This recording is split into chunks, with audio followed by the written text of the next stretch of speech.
ஒரு நாடு வாங்க முடியாம எத்தனை பேர் இருக்காங்க உலகத்துல. அப்ப நித்தி பொய் சொல்றாரா? அப்பட்டமான பொய். பொய் சொல்றாரு இல்ல, அப்பட்டமான பொய்.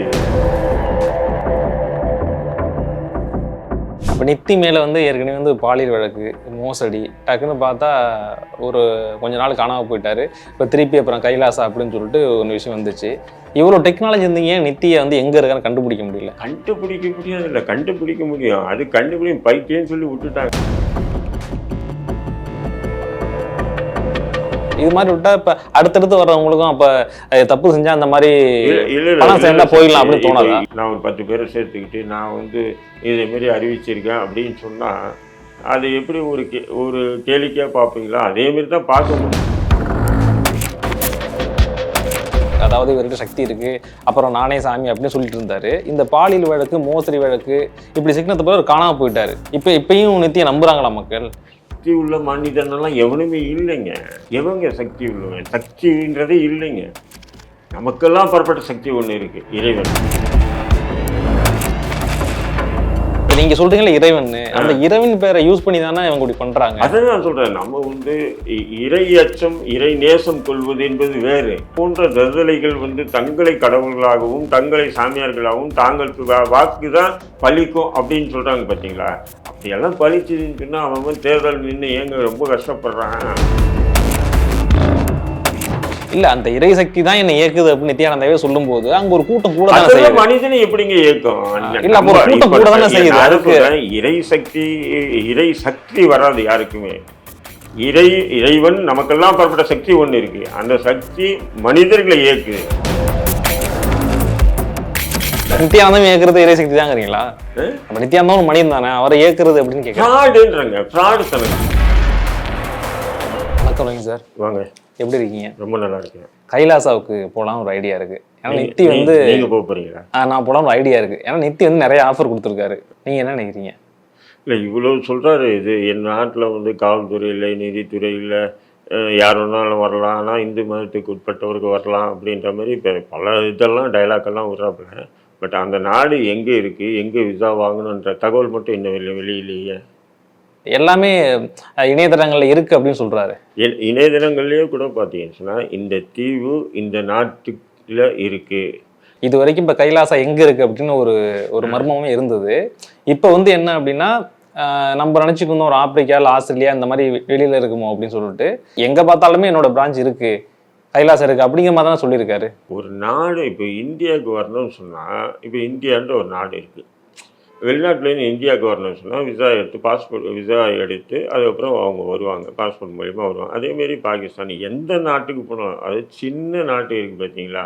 இப்போ வெஸ்ட் இண்டீஸ்ன்னு சொல்லக்கூடிய 8 நாடுகளினுடைய கூட்டமைப்பு தான் வெஸ்ட் இண்டீஸ்ன்றது. வெஸ்ட் இண்டீஸ்ன்றது தனி நாடு அல்ல, 8 நாடுகளினுடைய கூட்டமைப்பு.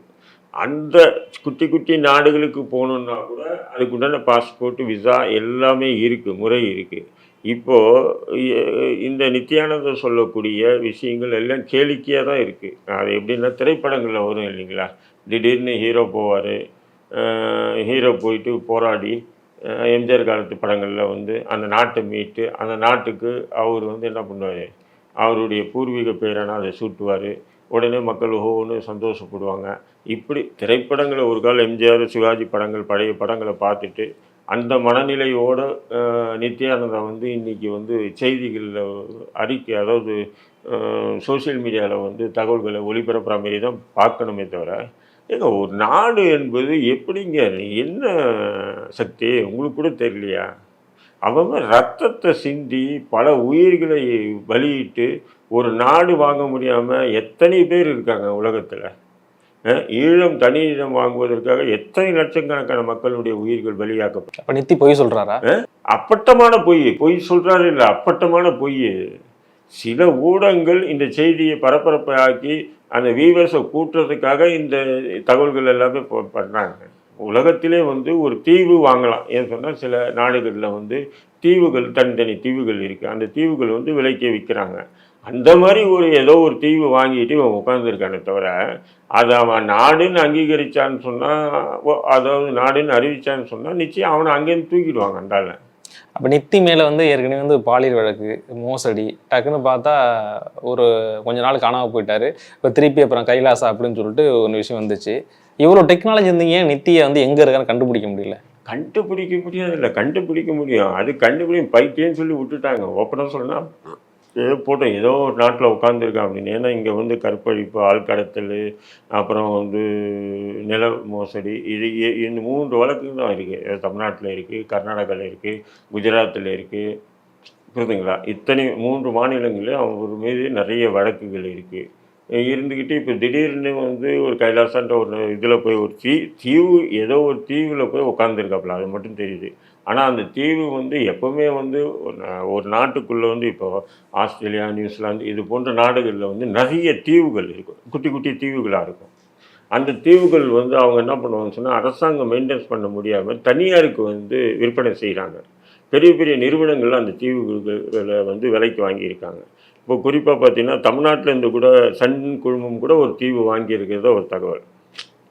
சன் குழுமம் கூட ஒரு தீவு, அதேமாரி ஒரு தீவு, அதேமாரி நிறைய பேர் உலகத்தில் நிறைய பெரிய பெரிய பணக்காரங்க அது போன்ற ஒரு தீவுகளை வாங்கி வச்சுட்டு இருக்காங்கன்றது உலகம் அறிந்த விஷயம். அது போன்ற ஒரு தீவை போயிட்டு இந்த ஆள் உட்காந்துருக்காரு. யார்? நித்யானந்தா. இல்லை இப்போ பணக்காரங்க வாங்குறாங்க அப்படின்னா அது அவங்களோட தனிப்பட்ட ஒரு விஷயமா இருக்குது. இந்த மாதிரி ஒரு குற்ற வழக்கு தொடர்புடைய ஆள் இப்படி வாங்கும்போது இப்போ நீங்கள் சொல்கிறீங்க கண்டுக்காம விட்டுட்டாங்க அப்படின்னு சொல்லிட்டு, இது மாதிரி விட்டால் இப்போ அடுத்தடுத்து வர்றவங்களுக்கும் அப்போ தப்பு செஞ்சால் அந்த மாதிரி பணம் சேர்ந்தா போயிடலாம் அப்படின்னு தோணாதா? இவர் போய் வாங்கினாரா அல்லது யாராவது எத்தனை பணக்காரர் சாமியார்களுக்கு தான் இன்னைக்கு பணக்காரங்கள்லாம் வந்து அள்ளி கொடுக்குறாங்க இல்லையா? அதுபோல் எதுனா ஒரு பணக்காரன் வாங்கி வச்சிருக்கக்கூடிய தீவுகளை இவருக்கு வந்து கொடுத்துருக்கலாம். இவர் அங்கே போய் உட்காந்துக்கிட்டு நான் வந்து அப்போ அந்த தீவில் உட்காந்துட்டேன். இப்போது ஒரு 100 ஏக்கர் நம்ம வாங்குகிறோம். அந்த 100 ஏக்கருக்குள்ளே வந்து விவசாயம் பண்ணுறோம். அங்கே 100 ஏக்கருக்குள்ளே குடியிருக்காங்க. அவங்களுக்குள்ள நல்லது கெட்டது எல்லாமே நான் பார்க்குறேன்னு சொன்னால், அதுக்கு போலீஸோ நீதித்துறை எதுவுமே தேவையில்லை. அந்த ஒரு 100 அந்த இடத்துக்குள்ள ஒரு பெரிய பெரிய பண்ணைகள்லாம் இருக்கு இல்லையா? அந்த பண்ணைகளில் பாருங்கள், பெரும்பாலும் போலீஸ் எல்லாம் வராது. நீதித்துறை எல்லாமே அவங்களுக்குள்ள கொலை நடந்தால் கூட மறைச்சிடுவாங்க. அதை சம்மந்தப்பட்டவனை கூப்பிட்டு உட்காந்து பஞ்சாயத்து பண்ணி பேசி அவங்க தண்டிக்கிறவனை தண்டிச்சிடுவாங்க. அவங்களுக்குள்ளவே அதை பண்ணிக்குவாங்க. அந்த மாதிரி ஒரு தீவில் போய் உட்காந்துக்கிட்டு போலீஸ் இல்லை, நீதித்துறை இல்லை, எங்கள் நாட்டுக்குள்ளே வந்தீங்கன்னா யார் வேணாலும் எப்படி வேணாலும் இருக்கலான்னு சொன்னால், யார் வேணாலும் எப்படி வேணாலும் இருக்கலான்றது தீவு தான், வேறு எதுவும் இல்லை. இவர் வந்து இவ்வளோ தைரியமாக எல்லாத்தையும் அறிவிக்கிறார்ல, என் தீவு இதுதாங்க, இந்த நாட்டுக்கு தென்பகுதி, இந்த நாட்டுக்கு கிழக்கு பகுதி, இந்த நாட்டுக்கு மேற்கு பகுதி அமைஞ்சிருக்கக்கூடிய ஒரு இடம் தான் இந்த நாடு, கைலாசா என்ற நாடு. நீ தீவு அடுத்ததா சொல்றேன்னு சொல்லியிருக்காரு. அடுத்ததா வர வர அந்த தகவல் வரும்னு தான் சொல்லியிருக்காரு. ஏன்னா பயம், போலீஸ் இந்தியா போலீஸ் போய் பிடிச்சிட போகுதுன்னு பயம். இன்னொரு பக்கம் வந்து நிறைய பெரும்புள்ளிகளோட பணத்தை சேவ் பண்ற ஒரு வேலையை தான் நித்யானந்தா பார்த்துட்டு இருக்காரு அப்படின்னு சொல்றாங்க.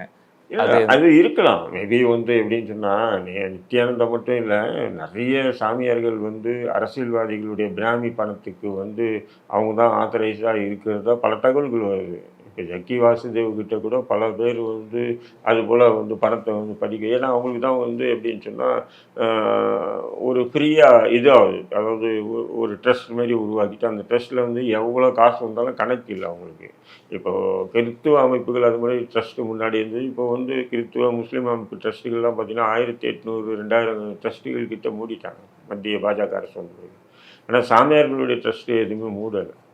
அந்த சாமியார்களுடைய ட்ரஸ்ட்டில் வந்து பார்த்திங்கன்னா பல ஆயிரம் கோடி ரூபாய் வருது. அதேமாரி வந்து அரசியல்வாதிகளுடைய பணம் பிளாக் மணியை வந்து அங்கே பதுக்கி வைக்கிறதுக்காக பல ஊடகங்களில் செய்திகளாக வந்துருக்கு. மேபி அப்படி இருக்கலாம். ஆக்சுவலாக வந்து பார்த்தீங்கன்னு சொன்னால், நிச்சயம் இன்றைக்கி இல்லை நாளைக்கு கத்திரிக்காய் முத்துனா கடைத்தெருக்கு வந்து தான் ஆகும். இன்றைக்கெல்லாம் நாளைக்கு கைலாசா எந்த நாட்டுக்குள்ளே இருக்கக்கூடிய ஒரு தீவில் இருக்காருன்றது தெரிய போகுது. தெரிஞ்சுன்னா அப்போது வந்து அம்பலப்பட்டு போகிறாங்க எல்லாமே. நித்தி எப்போ இப்போ கடத்தருக்கு வருவார் அப்படின்னு சொல்கிறீங்க? நித்தி கூடிய சீரும் கடத்தருக்கு வந்துடுவாரா? நிச்சயம் அப்படி தான். அது டைலாக்கு எப்படி, இப்போ நான் கூட போயிட்டு எங்கேயோ ஒரு தீவில் போய் நாட்டில் போய் உட்காந்துக்கிட்டு ஒரு தீவில் உட்காந்துக்கிட்டு நான் ஒரு 10 பேரை சேர்த்துக்கிட்டு நான் வந்து இதேமாரி அறிவிச்சிருக்கேன் அப்படின்னு சொன்னால் அது எப்படி ஒரு கேளிக்கையாக பார்ப்பீங்களா? அதேமாரி தான் பார்க்க முடியும். ஆனால் அவர் வந்து சொல்கிற அந்த என் நாட்டில் வந்து தப்பு செஞ்சால் வந்து தண்டனை கிடையாது. ஆனால் அதை நிறைய பேர் லைக் தானே பண்ணுறாங்க. சமீபத்தில் சக்தி உத்தரப்பிரதேசில் போலோ பாபான்னு ஒரு பாபா வந்து ஒரு நிகழ்ச்சி நடத்தினார். அந்த நிகழ்ச்சியில் வந்து அவர் காலடி மண்ணை தோன்றன்னு சொல்லிட்டு அவருடைய கார் டயருடைய மண்ணத்தோட போய் குறைஞ்சது ஒரு 500 பேர்கிட்ட செத்தாங்க. நீங்கள் பார்த்துருப்பீங்க செய்தி. அவர் பார்த்தீங்கன்னு சொன்னால் 1979 80 வாக்கில் வந்து ஒரு கான்ஸ்டபிளாக வந்து முதல்ல பணியில் சேர்றாரு. பணியில் சேர்ந்து அதன் பிறகு என்ன பண்ணுறாரு, அங்கே இப்போ இதாக இருக்கும்போது அங்கே உளவுத்துறையில் சேர்றாரு. உளவுத்துறையில் சேர்ந்துட்டு உளவுத்துறை எப்படின்னா இன்டெலிஜென்ஸை பொறுத்தவரையும் ஒவ்வொரு மாநிலத்திலையும் இப்போ இங்கே கூட இன்டெலிஜென்ஸ் இருப்பாங்க. முஸ்லீம் அமைப்புகள் செய்யக்கூடிய செயல்பாடுகளை கண்காணிக்கிறதுக்குன்னு ஒரு அமைப்பு ஒரு 10 பேர் இருப்பாங்கன்னு வைங்களேன். அதேமாரி இந்து அமைப்புகள் செய்யக்கூடிய அந்த ஃபங்க்ஷனை வந்து கண்காணிக்கிறதுக்கு அப்படி இருப்பாங்க. அதேமாரி கிறிஸ்துவ இப்படி இருப்பாங்க உளவுத்துறை. அந்த மாதிரி ஒரு உளவு அமைப்பில் தான் அந்த போலோ பாபா வந்து இணைஞ்சு செயல்பட்டுட்டு இருந்தது. அப்படியே செயல்பட்டுட்டு இருந்து அந்த சாமியார்கள் பேசுகிற பேச்சுக்கள் எல்லாம் மனப்பாடம் பண்ணி ஒரு கட்டத்தில் என்ன ஆச்சு, ஒரு கற்பழிப்பு வழக்கில் வந்து ஒரு பெண் வந்து தன் மீது கற்பழிச்சிட்டாப்புல இவருன்னு சொல்லிட்டு புகார் கொடுக்குது. அந்த வழக்கில் கைது செய்யப்படுறாப்புல யார், போலோ பாபா கைது செய்யப்படுறார். கைது செஞ்சு விடுதலை ஆனவங்க இனி நமக்கு போலீஸில் போனால் இந்த வழக்கு நின்றுடும், நமக்கு பிரச்சனை அப்படின்னு சொல்லிட்டு இப்போ என்ன பண்ணுறாருன்னா ட்ரெண்டிங் என்ன இப்போ இருக்கிற இதில் வந்து ஒரு வித்தியாசமான ட்ரெண்டிங் பண்ணுவோம். சாமியாரெல்லாம் காவி வேஷி போடுறாங்க, தாடி வச்சுக்கிறாங்க, விதமாக காவி கொட்டையை மாட்டிக்கிறாங்க. நாம் ஒரு டிஃப்ரெண்ட்டாக இருக்கணும்னு சொல்லி ஒயிட் சட்டை white pant blue tie, polo பாபாவுடைய இது பாருங்கள், ப்ளூ டை போட்டுக்கிட்டு என்ன பண்ணுறாரு, முதல்ல வந்து தன்னுடைய இடத்துல வந்து ஒரு 5 போர் பம்பை வந்து அடுக்கி வைக்கிறார். அப்போ ஊருக்காரங்க என்ன 5 ஏன் வைக்கிற, வீட்டுக்கு ஒன்று போதாதா அப்படின்பது.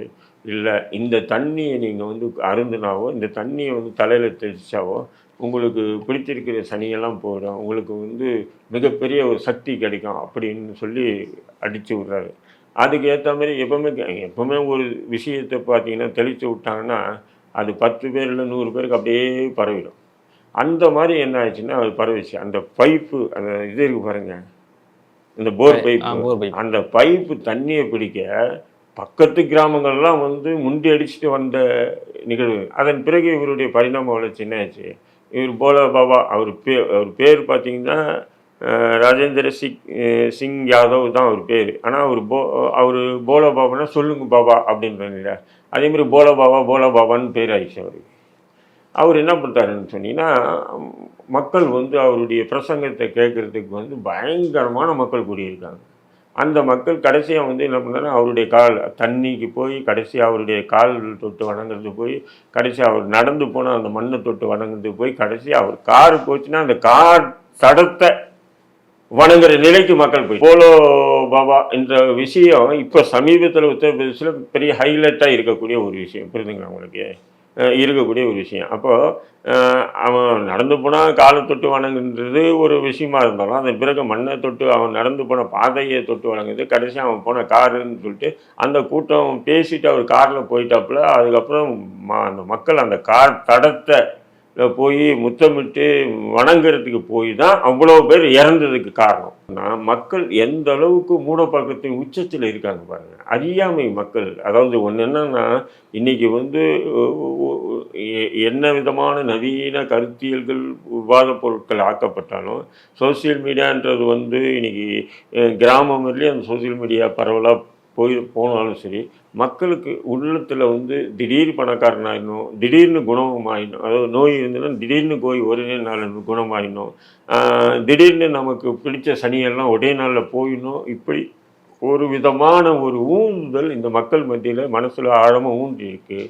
அதனுடைய விளைவு தான் இந்த போலோ பாபா போன்ற நபர்கள். அதனுடைய பரிணாம வளர்ச்சி தான் நீங்கள் பார்க்கணுன்னா நீங்கள் நித்யானந்தை பார்க்கலாம். நித்யானந்தர் சொல்கிறது எல்லாம் லைக் பண்ணுறாங்க, அவருடைய வீடியோவை பார்க்குறாங்க அப்படின்னு சொன்னால் அதுதான். நீங்கள் வந்து இப்போ உதாரணத்துக்கு சில விஷயங்கள் சொல்லலாம். எனக்கே நடந்ததுன்னு வைங்களேன். எங்கள் அக்கா வீட்டுக்கு பக்கத்தில் ஒரு வீடு இருக்குது. அவங்க வந்து காலையில் வந்து என்ன பண்ணிட்டாங்க, வந்து அந்த பொம்பளை கத்திக்கிட்டே வந்துட்டு எங்கள் அக்கா கிட்டே பேசுகிறாங்க. இதுமாரி காலையில் எழுந்தேன்னா பல்லி மேலேருந்து என்னுடைய வலது கையில் விழுந்துச்சு, வலது கையில் விழுந்தால் சனின்னு சொல்கிறாங்க, என்ன ஆகுமோ ஏதாகுமோ, என் பையன் டிரைவர் வேலைக்கு போயிருக்கான், டிரைவர் வேலைக்கு போயிருக்கான், அந்த வேலைக்கு போயிருக்கான்னு. நான் நம்மளை தூங்கி இப்படி உட்காந்துருந்தேன், இதை கேட்டுகிட்டேன்னு சொன்னேன். எங்கேம்மா விழுந்துட்டேன், வலது கை. நீ வேறு வலது கையில் விழுந்துன்னா ரொம்ப ராசி, உனக்கு எல்லாமே நல்லதாக நடக்கும் அப்படின்னு சொல்லிட்டு நான் விளையாட்டாக சொல்லிவிட்டு என்ன பண்ணேன், வண்டி எடுத்துகிட்டு போயிட்டேன் வெளியே. போயிட்டு சாயங்காலம் வரேன், நீ சொன்ன மாதிரி தான்டா நடந்தது. எப்படி நீ சொன்ன மாதிரி தான்டா நடந்தது, அது இப்படி ஆயிடுச்சுடா, இப்படி ஆயிடுச்சுடா, அப்போ உன் வாயை இது புளிக்கு இது உனக்கு எதெல்லாம் தெரியுது, எப்படி தெரியுது உனக்குன்னு. நான் அப்படியே பார்த்தேன் வானத்தை. அட பாவிகளா! ஏதோ போற போக்குல தட்டி ஏன் சொன்னா மனசு தான். இது இது வந்து இல்ல இப்ப நீங்க சொல்ற மாதிரி நித்தி சொல்லி நிறைய விஷயம் நடந்திருக்குமா? அதான் இவ்வளவு விஷயங்கள் ஃபாலோ பண்றாங்களா? அதுதாங்க. அதுதான். ஒரு ஒரு எதார்த்தத்த சொல்றோம் பார்த்தீங்களா? அது மனசு தான் மெயின் ஒரு காரணம். இந்த பக்தி இது எல்லாமே மனசு தான். இது நடந்துருமா? இப்போ ஒண்ணும் இல்ல. நம்ம போயிட்டு இருந்த பூனை குறுக்க வந்துச்சு. பூனை வந்துச்சு. நம்ம போறது சரியாகுமா? மனசு இருக்கு பார்த்தீங்களா? அது சரியாகலன்னு வச்சுக்கோங்க. அதனால தான் இப்படி ஆச்சு அப்படின்ற மாரி. பூனையாவது, யானையாவது, புலியாவது போடா அப்படின்னு சொல்லிட்டு நம்ம போயிட்டே இருந்தோம்னு சொன்னா, நமக்கு வந்து எதுவுமே தென்படாது. அதாவது இவர்கிட்ட சக்தி இருக்கு, அப்புறம் நானே சாமி அப்படின்னு சொல்லிட்டு இருந்தாரு. இந்த பாலியல் வழக்கு, மோசடி வழக்கு இப்படி சிக்கனத்து போய் அவர் காணாம போயிட்டாரு. இப்ப மறுபடி வரும்போது அப்படி வந்து நம்புன மக்களுக்கு அவர் வந்து ஏமாத்தன் மாதிரி தானே. இப்பயும் நித்திய நம்புறாங்களா மக்கள்? இல்ல நம்பவும் தான் இப்படி வந்து என்கரேஜ் ஆகுது. அதாவது நான் என்னை பொறுத்தவரையிலும் சக்தி உள்ள மனிதனெல்லாம் எவனுமே இல்லைங்க. எவங்க சக்தி உள்ளவன்? சக்தின்றதே இல்லைங்க. நமக்கெல்லாம் அப்பாற்பட்ட சக்தி ஒண்ணு இருக்கு. இறைவன். புரியுதுங்களா? அதை விட்டு மனிதன் இவன் மூலியமா சக்தி கிடைக்கும் அப்படின்னு சொல்றது, அது மூடப்பழக்கத்தின் உச்சன்னு சொல்லுவேன் நான். இப்ப நீங்க சொல்றீங்கல்ல இறைவன்னு, அந்த இறைவன் பேரை யூஸ் பண்ணி தானே இவங்க இப்படி பண்றாங்க. அதான் நான் சொல்றேன். நம்ம வந்து இறை அச்சம், இறை நேசம் கொள்வது என்பது வேறு. அது நமக்கெல்லாம் அப்பாற்பட்ட சக்தி ஒரு மனிதனை இயக்குது அப்படின்றது நினைக்கிறது, அதன் மீது நம்பிக்கை வைக்கிறது வேற. அதே நேரத்துல இது போன்ற தருதலைகள் வந்து தங்களை கடவுள்களாகவும், தங்களை சாமியார்களாகவும், தாங்கள் வாக்கு தான் பலிக்கும் அப்படின்னு சொல்றாங்க பார்த்தீங்களா? அப்படியெல்லாம் பலிச்சுதுன்னு சொன்னா அவன் தேர்தல் நின்று ஏங்க ரொம்ப கஷ்டப்படுறான். தேர்தல் வாக்குறுதியை வந்து இவங்க மாரி ஆட்கள் கிட்ட வாக்குறுதியை வாங்கிட்டு அவன் பாட்டுக்கு ஜாலியா இருப்பானா இல்லையா? சொல்லுங்க. இல்ல அந்த இறை சக்தி தான் என்ன இயக்குது அப்படின்னு நித்யானந்தாவே சொல்லும்போது அங்க ஒரு கூட்டம் கூட தானே அதெல்லாம் செய்யுது. மனிதனை எப்படிங்க இயக்கும்? இல்ல அப்ப ஒரு கூட்டம் கூட தானே செய்யுது. நான் அதுக்கு சொல்றேன், இறை சக்தி வராது யாருக்குமே. இறை இறைவன் நமக்கெல்லாம் அப்பாற்பட்ட சக்தி ஒண்ணு இருக்கு. அந்த சக்தி மனிதர்களை இயக்குது. நித்யானந்தம் இயக்குறது இறை சக்தி தாங்கிறீங்களா? அப்ப நித்யானந்தம் ஒரு மனிதன் தானே, அவரை இயக்குறது அப்படின்னு கேட்கறேன். ஃப்ராடுன்றங்க, ஃப்ராடு தனுங்க. டைரக்டா சொல்லணும்னா ஃப்ராடு தனுங்க. இவனுக்குன்னு ஒரு தனி சக்தி இல்லைன்றங்க நானு. பேச்சாற்றல் இருக்கலாம். அதாவது நோனின்னா கோனின்னு சொல்லக்கூடிய திறமை இருக்கலாம். இப்போ சில பேர் கூட நீங்கள் பார்க்கலாம். மேடைகளில் கூட பார்த்தீங்கன்னு சொன்னால் அப்படியே அழகாக பேசிக்கிட்டே போவாங்க. அந்த உரைநடைய பேசுவாங்க. சில பேருக்கு பேசவே வராது, சரியாக வராது. அப்போது அந்தந்த திறமைகள்னு இருக்குது. அந்த திறமையை இவங்க என்ன பண்ணுறாங்கன்னா, எனக்கு ஒரு சக்தி இருக்குது, அந்த சக்தியை கொண்டு உன்னையும் எப்படி ஆக்கிடுவேன், அப்படி ஆக்கிடுவேன். அப்படியெல்லாம் இந்த எதுக்குங்க நீ எம்பிபிஎஸ் டாக்டரெல்லாம் படிக்கிறானுங்க. இவங்க சக்தியை கொண்டு அதெல்லாம் தீர்த்துக்கலாங்க அந்த நோய் நொடியெல்லாம். ஒரு மண்ணாங்கட்டி இல்லை. கஷ்டம் வரதான் செய்யும். எல்லா மனிதனுக்கும் கஷ்டம் இருக்க தான் செய்யும். அந்த கஷ்டத்தை போராடி வெல்வது என்பது ஒரு பக்கம். புரியுதுங்களா? பணக்காரனுக்கும் கஷ்டம் இருக்க தான் செய்யும். அவன் போய் என்கிட்ட கஷ்டம் இருக்குது, உனக்கு கஷ்டம் இருக்குது, அந்த கஷ்டத்துக்கு தோஷம் இருக்குது, அதை நான் தீர்க்கிறேன், அதுக்கு சில பல பூஜைகள் பண்ணணும், அதுக்கு நீ இவ்வளோ கோடியை கொடுக்கணும்னா குட்டிடுறான் அவன். புரியுதுங்களா? எல்லாருக்கும் இருக்கும். அதனால் இங்கே போய் கொட்டுறதுனால தான் வந்து தீருன்றது இல்லை. கடவுள் பேரை சொல்லி தங்களுக்குள்ள அந்த நாவன்மையும் தங்களுக்குள்ள அந்த ஒரு மெமரிசம், அதாவது அந்த ஒருத்தனை வந்து எதை சொல்லி இப்போது நீங்கள் போய் ஒருத்தர்கிட்ட போய் ஒரு 50,000 ரூபாய் கொடுத்தா கொடுக்க மாட்டான். இன்னொருத்தன் போய் உங்களை மாதிரி அவன் என்ன பண்ணுவான், இன்னொருத்தன் போய் 5 லட்ச ரூபாய் வேணும்னுமா கொடுத்துருவான். அப்போது நீங்களும் கேட்டிருக்கீங்க, அவனும் போய் கேட்குறான், அவனுக்கு கொடுக்குறான், உங்களுக்கு கொடுக்க மாட்டான்னு நிறைய பேர் இதேமாரி இருக்காங்க. அப்போது நீங்கள் கேட்குற தன்மை சரியில்லைன்னு அர்த்தம், அவன் கேட்குற தன்மை சரியானதுன்னு அர்த்தம். அப்போது இதுதான் மெயின் பாயிண்ட்டு. இந்த மாதிரி சில நாவன்மை திறமைகளை வச்சுக்கிட்டு இவங்க அந்த மக்கள் மத்தியில் எடுத்து விடுறாங்க. விட்டுட்டு என்ன பண்ணுறானுங்க, அதை ஒவ்வொருத்தரும் அந்த வரக்கூடிய அந்த கஷ்டங்களை அப்படியே உட்காந்து அப்படியே பார்க்க திரைப்படங்களே காமிக்கிறால போலீஸ் நித்தி வந்து சக்தியால இது வரைக்கும் ட்ரெண்ட் ஆகல, அவரோட திறமையால தான் ட்ரெண்ட் ஆயிருக்காரு. நான் வேணா சேலஞ்ச் பண்ணுறேங்க, நித்தியை இப்படி உட்கார வைங்க, அவருடைய சக்தி இருந்தால் நான் என்ன எது வேணா பண்ண. நித்தி மட்டும் இல்லை, நித்தி போட்டு இருக்கக்கூடிய சாமியார்களை உட்கார வைங்கன்ற. இன்னைக்கு ஒரு ட்ரெண்ட் ஆயிடுச்சுங்க. கடவுள்களே புது புது கடவுள்களை உருவாக்கணும்னு நினைக்கிறானுங்க மனிதன். கடவுள்களையே புது புது கடவுள்களை உருவாக்குனதான் மக்கள் வந்து நம்ம பக்கம் வந்து சாயிறாங்க, நம்மக்கிட்ட வந்து கோடான கோடி ரூபா பணத்தை கொட்டுறாங்கன்னு சொல்லிட்டு சாமியார்கள் வந்து விதவிதமாக உருவாக்குறானுங்க. அப்படி உருவாக்கப்பட்டது இந்த போல சாமியார்கள்லாம். மனிதன் சொல்லக்கூடிய அந்த சக்தி இருக்குன்னு சொல்கிறத மக்கள் நம்பக்கூடாதுங்க. நமக்கெல்லாம் அப்பாற்பட்ட சக்தி ஒன்று இருக்குது. அது அது அல்லான்னு சொல்லலாம், காடுன்னு சொல்லலாம், கடவுள்னு சொல்லலாம், இறைவனுன்னு சொல்லலாம். அது வேறு விஷயம். புரியுதுங்களா? நமக்கெல்லாம் அப்பாற்பட்ட சக்திக்கு தான் அந்த பேர்கள். அது ஒவ்வொரு மொழியில் ஒவ்வொரு விதமான ஒரு கலாச்சாரத்தில் சொல்லுவாங்கன்னு வச்சுங்க. அது இருக்குது. அது மனிதர்களை இயக்குது. அப்படின்ற ஒரு ஒரு விதமான மனப்பான்மை மனிதனுக்குள்ளே கொண்டாவே அவனுக்கு வந்து எதிர்க்க இருக்கக்கூடிய இந்த போலிக்களை யாரும் நம்ப வேண்டிய அவசியம் இல்லை. இவெல்லாம் நம்மள மாரி மனுஷன் தானேடா, நம்மள மாரி தான்டா அவனும் சாப்பிட்றான், நம்மள மாரி தான்டா தூங்குறான், நம்மள மாரி தான்டா அவன் இது பண்ணுறான், இவனுக்கு என்ன மண்ணாங்கட்டி மயிறு சக்தி வந்துச்சு அப்படின்னு மனிதன் நினைக்கணும். புரியுதுங்களா? இவனுக்கு ஒரு மயிரும் இவனுக்கிட்ட இல்லை, ஒரு சக்தியும் இவன்கிட்ட இல்லை. இவனும் நம்மள சாதாரணமான ஒரு மனுஷன் தான். நம்மளை எப்படி இறைவன் வந்து படைச்சு இயக்குறானோ, இறைபக்தி உள்ளவன் நினைக்கிறது, இறைவன் எப்படி படைச்சு இயக்குறானோ அதே மாதிரி தான் இந்த நாதாரியை இறைவன் படைச்சு இயக்குறான் அப்படின்றத மனிதர்கள் என்னைக்கு நம்புறாங்களோ அப்போ இந்த மூடப்பழக்கத்தை தூக்கி வீசிடுவாங்க. இல்லைன்னு சொன்னால் இந்த மூடப்பழக்க வழக்கத்தினுடைய தொடர்ச்சி அப்படியே தொடர்ந்து நவீனமாங்க ஒவ்வொருத்தரும் சிந்திச்சு இவன் இந்த ரூட் போகிறான்னா நம்ம இந்த ரூட் போவோம், இந்த ரூட் இவன் போகிறான்னா நம்ம இந்த ரூட் போகிறோம். நித்யானந்தம் மட்டும் இல்லை, நீ நித்யானந்தம் மாதிரி நூற்றுக்கணக்கான பேர் இதே தமிழ்நாட்டில் இருக்காங்க. அப்போ நித்யானந்தா மாதிரி ஆட்களுக்கு வேறு வழி இல்லை, வந்துக்கிட்டு தான் இருப்பாங்க. இவர் போனாலும் ஒரு நித்யானந்தா செத்து போனால் இன்னும் நித்யானந்தா போட்டு நான் நூற்றுக்கணக்கான பேர் இருக்கான், இன்னும் அவன் சைன் ஆகலை. நித்யானந்தா வந்து தன்னுடைய அதாவது பேச்சு திறமை இருக்கு இல்லைங்களா, அந்த பேச்சு திறமையில வந்து மக்களை கவர் பண்ணி பெரிய தலைவர் ஆகிட்டான். அந்த பேச்சு திறமை தான் மெயின். சாமியாராக மக்களை ஏமாற்றுவதற்கு ஒரு சிறந்த நயவஞ்சகத்தனமான பேச்சு திறமை வேணும். அந்த பேச்சு திறமை இருந்தால் அதில் உச்சத்துக்கு போவாங்க. அதில் மாரி போன ஒரு நபர் தான் நித்யானந்தா. ஏமாத்துறது கூட ஒரு திறமை வேணும்னு சொல்றீங்க. உண்மைங்க, அதுதான் 100%. அது தவிர வேற ஒண்ணுமே இல்லை. இன்னைக்கு நேர்காணல் கலந்ததுக்கு ரொம்ப நன்றி சார். நன்றி.